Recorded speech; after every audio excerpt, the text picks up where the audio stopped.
오늘 본문은 잠언 7장 1절부터 27절입니다. 내 아들아, 내 말을 지키며 내 계명을 간직하라. 내 계명을 지켜 살면 내 법을 내 눈동자처럼 지키라. 이것을 내 손가락에 매며 이것을 내 마음판에 새기라. 지혜에게 너는 내 누이라 하며 명철에게 너는 내 친족이라 하라. 그리하면 이것이 너를 지켜 음녀에게 말로 후리는 이방 여인에게 빠지지 않게 하리라. 내가 내 집들 창으로 살창으로 내다보다가 어리석은 자 중에 젊은이들 가운데 한 지혜 없는 자를 보았노라. 그가 거리를 지나 음료의 골목 모퉁이로 가까이 하여 그의 집 쪽으로 가는데 저물 때 황홀 때 깊은 밤 흑암 중에라. 그때 기생의 옷을 입은 강교한 여인이 그를 맞으니 이 여인은 떠들며 완악하며 그의 발이 집에 머물지 아니하며 어떤 때에는 거리, 어떤 때에는 광장 못도 오퉁이마다 서서 사람들을 기다리는지라. 그 여인이 그를 붙잡고 그에게 입맞추며 부끄러움을 모르는 얼굴로 그에게 말하되 내가 화목제를 드려 선한 것을 오늘 갚았노라. 이러므로 내가 너를 맞으려고 나와 내 얼굴을 찾다가 너를 만났도다. 내 침상에는 요와 애굽의 문이 있는 이불이 폈고 무략과 침향과 계피를 뿌려노라. 오라, 우리가 아침까지 흡족하게 서로 사랑하며 사랑함을 희락하자. 남편은 집을 떠나 먼 길을 갔는데 은 주머니를 가졌은즉 보름날에나 집에 돌아오리라 하여 여러 가지 고운 말로 유혹하여 입술에 호리는 말로 깨므로 젊은이가 곧 그를 따랐으니 소가 도숫장으로 가는 것 같고 미련한 자가 벌을 받으려고 쇠사슬에 매이러 가는 것과 같도다. 필경은 화살이 그 간을 뚫게 되리라. 새가 빨리 그물로 들어가되 그의 생명을 잃어버린 줄을 알지 못한과 같으니라. 이제 아들들아, 내 말을 듣고 내 입의 말에 주의하라.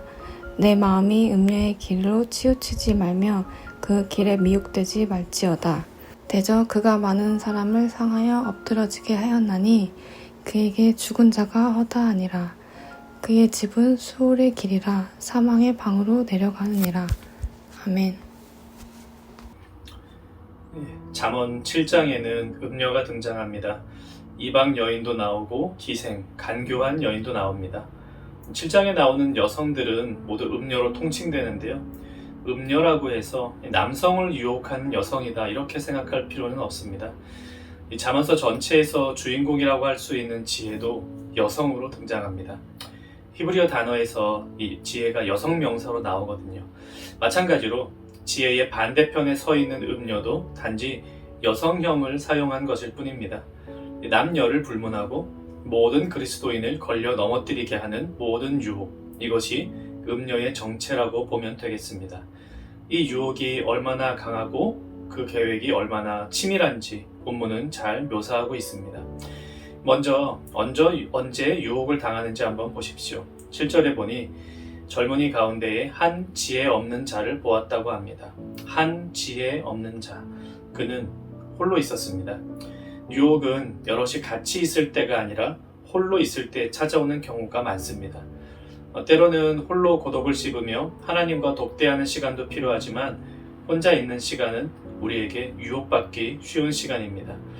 다 같이 기도하는 자리에서, 다락방 모임하는 자리에서는 주님의 이치대로 사는 것이 진리인 것 같고 또 그렇게 사는 사람을 보면 나도 그렇게 살아야지 생각이 듭니다. 하지만 모임이 끝나고 혼자 있을 때가 되면 다시금 온갖 생각들이 엄습해 옵니다. 자기 자신이 하고 있는 생각이 옳은지 그른지를 판단받을 겨를도 없이 하나님께서 싫어하시는 생각들로 가득한 자기 모습을 보게 됩니다. 홀로 있는 자를 유혹하는 때가 언제인가 하니 9절 말씀에 보면 밤중입니다. 시간적으로 밤이 아니라 영적인 의미에서의 밤입니다. 성경에서는 빛과 어두움을 대비하고 낮과 밤을 대비할 때가 많이 나옵니다.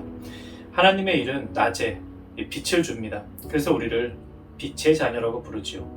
어리석은 일들은 주로 밤에 이루어지며 그래서 우리에게 어두움을 줍니다. 어두움의 종이라고 부르는 이유입니다. 하나님과 멀리 있는 시간, 하나님의 말씀을 잊고 사는 때, 그때가 밤입니다. 이 유혹이 어떤 방식으로 우리에게 옵니까? 14절, 내가 화목제를 드려 서원한 것을 오늘 갚았노라. 이 구절의 뜻이 무엇인지 정확하게 알기는 힘들지만 대략적으로 우리를 유혹하는데 천박한 말을 사용하는 것이 아니라 그럴듯한 말을 하고 있다. 이렇게 해석하면 됩니다.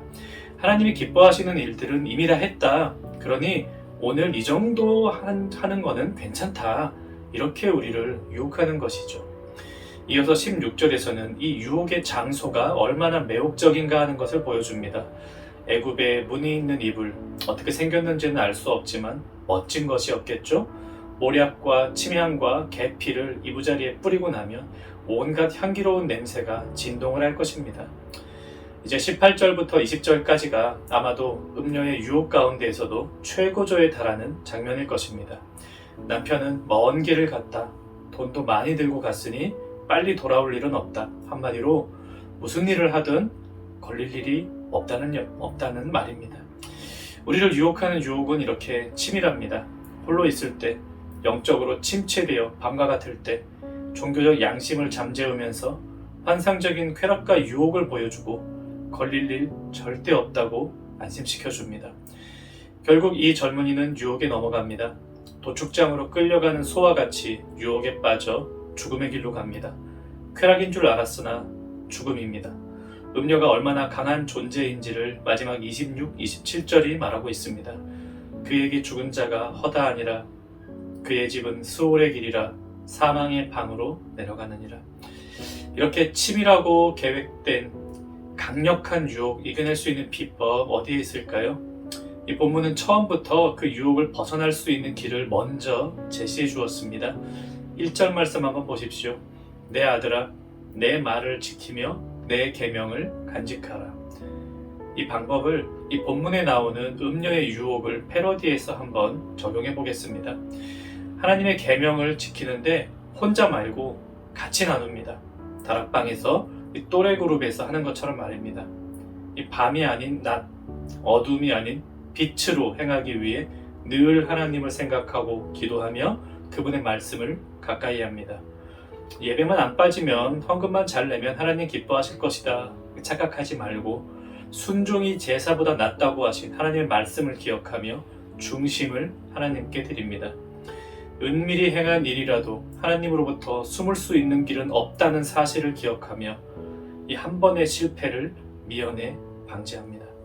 이것이 하나님의 계명을 통하여 음료의 유혹에서부터 이겨낼 수 있는 방법입니다. 유혹은 쉬지 않고 우리를 찾아옵니다. 하지만 성령 하나님께서는 우리 안에 늘 거주하십니다. 우리는 그래서 그분의 도움을 받아 유혹에 빠지지 않고 항상 승리하며 살아갈 수 있습니다. 말씀 생각하며 함께 기도합시다. 혼자가 아닌 공동체로 함께 있을 때 유혹을 이길 수 있음을 알고 이 소그룹을 소중히 여기며 모임에 잘 참여하게 하옵소서. 또한 이 시험과 유혹 앞에서도 하나님의 계명에 순종함으로 모든 어려움을 이기게 하옵소서. 오늘 하루 낮의 행함으로 유혹을 이겨내는 청년가족 되시기를 바랍니다.